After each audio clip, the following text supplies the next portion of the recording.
3 youths were seriously injured in a head-on collision between a passenger auto rickshaw and a motorcycle at the Kalachhara Eklabya Chowmuhani on the Sabroom-Agartala National Highway. The incident involved a passenger auto rickshaw with a registration number TR08B3193 and a motorcycle with a number TR08B8173. The collision caused the 2 occupants of the motorcycle to be thrown from the vehicle. The injured individuals have been identified as Nayan Mia and Ishu Modi, and another person named Tripura was slightly injured. Upon receiving the news of the accident, a team from the Monu Bazaar Fire Service rushed to the scene. They rescued the injured and transported them to the Kalachhara Primary Health Center. Fire service control রুমে একটা আসনা call আছে যে কালীবাজার যে main road যে national road যে এখানে একটা accident হয়েছে।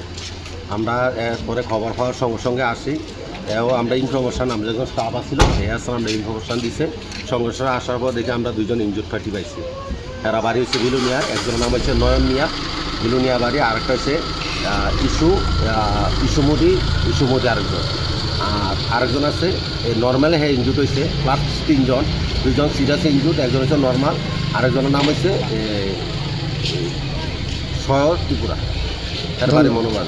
ধন্যবাদ। After providing initial treatment, the doctors on duty at the health center referred the injured youths to Santir Bazar District Hospital for further care. Meanwhile, the Monu Bazar police station has recovered both the damaged motorcycle and auto rickshaw and taken them into custody. Bureau report, Chini Khorang.